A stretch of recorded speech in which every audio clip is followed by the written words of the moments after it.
नमस्कार दोस्तों, आज एक बार फिर इस बात पर मुहर लगा लीजिएगा कि जो बच्चा अपने से बड़ों का, अपने पूर्वजों का अपमान करता है, गाली देता है, वह कभी भी अपने समाज, अपने राज्य और राष्ट्र के सम्मान का काम कर ही नहीं सकता। कहीं ना कहीं यही बात वर्तमान के भारतीय जनता पार्टी पर साबित होती है।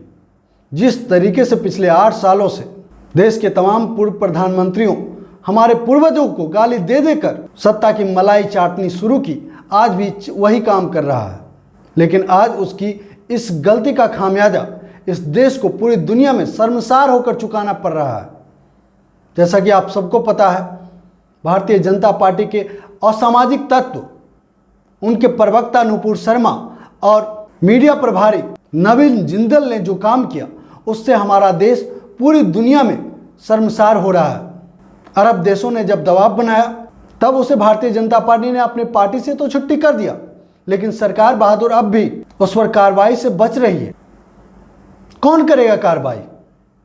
पुलिस की हिम्मत है, प्रधानमंत्री उसको फॉलो करते हैं, और प्रधानमंत्री का तो इतिहास भी रहा है। ऐसे लोग जो दंगाइयों का लीडर होता है, उन्हें तो प्रधानमंत्री सहर्ष फॉलो करते हैं।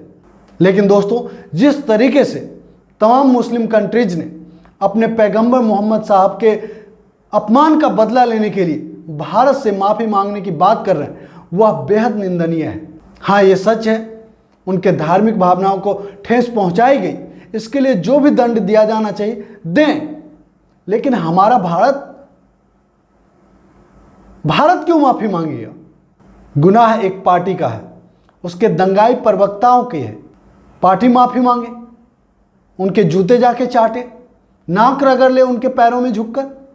दंगाई पार्टी और उसके प्रवक्ताओं को आज ऐसा करना चाहिए, क्योंकि जिस तरीके से भारत का सिर पूरी दुनिया में इसने नीचे कर दिया है, अगर तमाम मुस्लिम कंट्रीज के राष्ट्राध्यक्षों के जूते भी चाटे, वो भी कम है।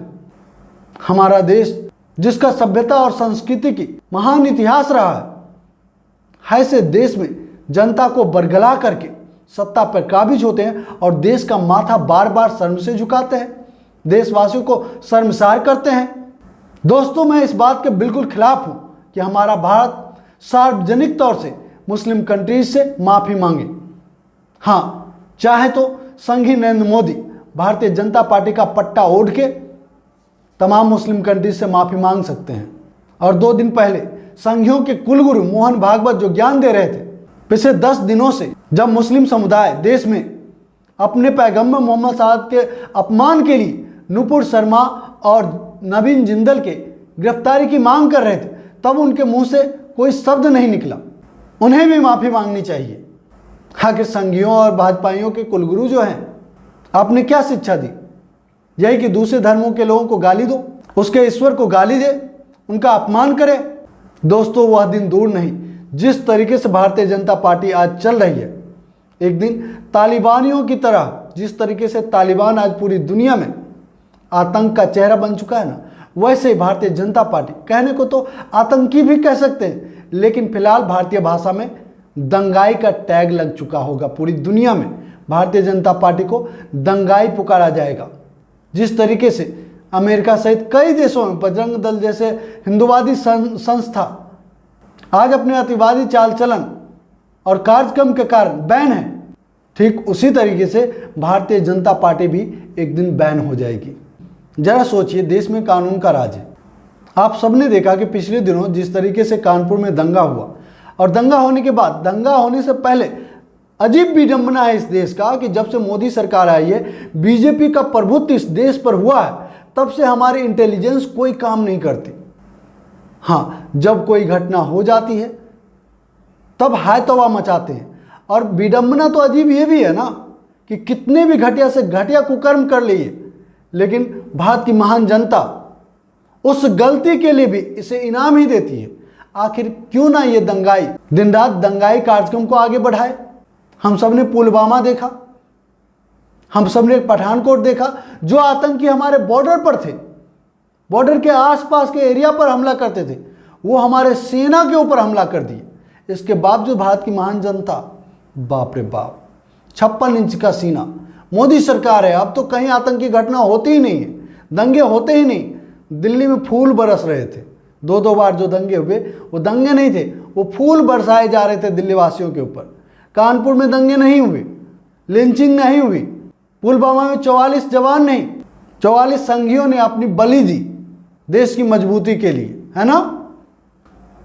इन बेशर्मों को शर्म भी नहीं आती और भारत की महान जनता इन बेशर्मों की बातों पर विश्वास भी करती है। चूंकि हिंदू राष्ट्र चाहिए ना, न्याय, गुनाह पर कानूनी शिकंजा, ये तो तब होता था ना जब भारत महान था। अब तो भारत महानता से आगे बढ़ के विश्व गुरु बन चुका है। हिंदू राष्ट्र वह भी उसके मुंह से हिंदू राष्ट्र सुनकर गर्व करते हैं और विश्वास करते हैं जिसने 50 सालों तक हमारे देश के तिरंगा को अपने मुख्यालय पर लहराना उचित नहीं समझा, जो अंग्रेजों की दलाली करते थे, हमारे स्वतंत्रता सेनानियों के, क्रांतिकारियों के गुप्त जानकारी उन तक पहुंचाते थे, वजीफा लेते थे, उनकी सैलरी पर काम करते थे। वो लोग तुम्हारे नज़र में देशभक्त हो गए और जो कांग्रेसी नेहरू, गांधी, पटेल, सुभाष चंद्र बोस, बाबा साहब, सब के सब देशद्रोही हो गए, गद्दार हो गए। क्यों? क्योंकि ये लोग जिंदा बच गए। इन लोगों ने पद ली, देश की आधारशिला रखी और आज यहां तक पहुंचा दिया। इसीलिए ना, अगर वर्तमान सरकार की तरह उस समय भी अंग्रेज जिस हालात में भारत को छोड़ के गए थे, अगर उस वक्त देश में जो भी चीजें थी उसे बेच कर अपने खानदान को बढ़ाता, कहीं दूसरे कंट्रीज में जाके शिफ्ट कर जाता, तब तो महान हो जाता। खैर दोस्तों, ये बेहद शर्मनाक है भारत जैसे लोकतांत्रिक राष्ट्र में, जहां पर दुनिया की हर जातियां, हर धर्म को मानने वाले लोग निवास करते हैं और बड़ी हंसी खुशी से, हर्षोल्लास के साथ, आपस में भाईचारे के साथ रहते थे। आज नहीं रह रहे हैं। आपका बैर मुसलमानों से है, सिखों से है, ईसाइयों से है, कोई तो छूटा ही नहीं। कहीं कहीं पर तो बौद्धिस्टों से भी है, जैनियों से भी है। आखिर वर्तमान हालात को छुपाकर मैं अपनी पीठ क्यों थपथपाऊं? अपने देश की गलत जानकारी आपको क्यों दूं? देश के वर्तमान हालात तो यही है ना। लेकिन दोस्तों, आज जिस तरीके से मुसलमानों के पैगंबर मोहम्मद साहब का अपमान किया गया, उसके लिए माफ़ी मांगनी ही चाहिए और सिर्फ भारतीय जनता पार्टी के लोगों को माफ़ी मांगनी चाहिए। सार्वजनिक माफ़ी मांगिए, चाहे आप किसी भी पद पे हो। अपने पार्टी का बिल्ला, पट्टा जो भी है, गमछा, तौलिया, पूरे ऊपर से नीचे तक आप भगवा में रंग जाइए, बीजेपी पूरे में लिख लीजिए और तमाम मुस्लिम कंट्रीज के लोगों से माफ़ी मांगिए। आपका बनता है, लेकिन हमारे देश का सिर मत झुकाइए। अरे हम जानते हैं आप और आपके पूर्वज कभी भी इस देश के पक्ष में नहीं थे, लेकिन क्या करिएगा, चाहे खून किसी का भी हो, लेकिन अगर इस देश का अन्न खाया है तो कम से कम देश का माथा तो मत झुकाओ। दोस्तों, इस टॉपिक पर इतना ही। अगर हमारी ये बातें सही लगी, वीडियो को लाइक कीजिएगा, शेयर जरूर कीजिएगा और जो दोस्त पहली बार हमारे चैनल पर आए, आपसे निवेदन है हमारे चैनल को सब्सक्राइब कर लें और घंटी के बटन को जोर दबा दें ताकि हमारा हर एक वीडियो सबसे पहले आपको मिले। जय हिंद, जय भारत, जय संविधान।